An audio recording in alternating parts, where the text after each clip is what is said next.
for you? Good evening, very happy. I'm very thankful for the supporters because we need them and they are with us, and of course transmitting the energy, and we are here as well trying to play for them. And how the players respond on the field is really fantastic. The first half we struggled, we were not getting the rhythm to.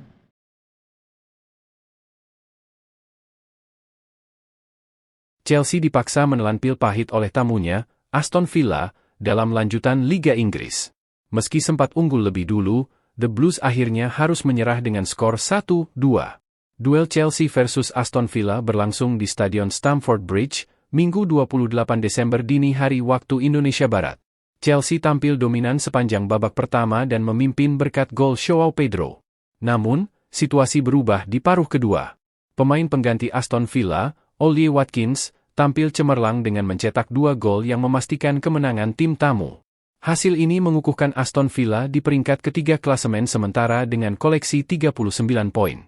Chelsea melorot ke posisi kelima dengan 29 poin, tertinggal 3 angka dari Liverpool di posisi keempat, serta dibayangi Manchester United di peringkat keenam dengan poin yang sama. Jalannya pertandingan. Chelsea langsung menebar ancaman saat laga baru berjalan 2 menit. Umpan Moses Caicedo kepada Cole Palmer di tepi kotak penalti disambut tembakan voli, namun bola masih melenceng dari sasaran.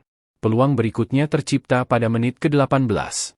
Cole Palmer menusuk lini tengah Aston Villa sebelum mengirim umpan kepada Alejandro Garnacho. Garnacho kemudian mengoper bola kepada Enzo Fernandez yang berdiri bebas, tetapi tembakannya masih melebar. Chelsea terus menekan. Emiliano Martinez melakukan penyelamatan apik untuk menggagalkan sontekan Joao Pedro.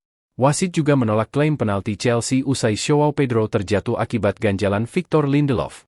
Peluang emas kembali hadir ketika crossing Marc Cucurella ditanduk Pedro Neto dan diteruskan Reece James dengan tembakan mendatar, namun bola masih melenceng dari gawang. Chelsea akhirnya memecah kebuntuan pada menit ke-37. Berawal dari sepak pojok di sisi kanan, umpan lambung Reece James mengarah ke kotak 6 yard dan mengenai Joao Pedro sebelum bersarang di gawang Aston Villa.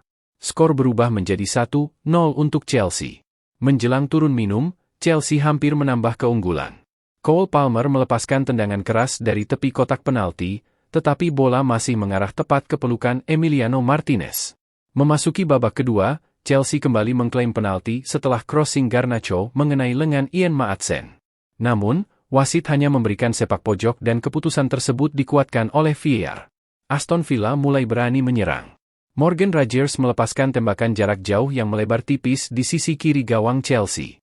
Di sisi lain, John S1MCHE Pronunciation melakukan intersepsi krusial untuk menggagalkan peluang Garnacho setelah menerima umpan silang dari Palmer. Serangan balik Aston Villa mulai merepotkan Chelsea. Kerja sama Boubacar Kamara dan Ollie Watkins memaksa kiper Robert Sanchez keluar dari sarangnya untuk menyapu bola. Gol penyeimbang akhirnya tercipta pada menit ke-63. Bola yang dikuasai Benoit Badiashile berhasil direbut Aston Villa. Morgan Rogers kemudian mengirim umpan terobosan kepada Watkins, yang diselesaikan dengan sepakan mendatar. Bola sempat mengenai Sanchez, namun tetap meluncur masuk ke gawang. Skor imbang 1-1. Saat tempo pertandingan mulai menurun, Aston Villa justru mampu membalikkan keadaan. Dari situasi sepak pojok di sisi kanan, Ollie Watkins menyundul bola ke sudut atas gawang Chelsea. Robert Sanchez tak mampu menjangkaunya, dan Villa unggul 2-1. Aston Villa terus menekan di sisa waktu pertandingan. Sanchez beberapa kali melakukan penyelamatan, termasuk saat ia terpeleset di luar kotak penalti yang menghasilkan tendangan bebas berbahaya bagi Villa. Lucas Digne mengeksekusi tendangan langsung, tetapi Sanchez masih mampu mengamankan bola. Hingga peluit panjang dibunyikan, skor tidak berubah. Aston Villa memastikan kemenangan 2-1 atas Chelsea di Stamford Bridge.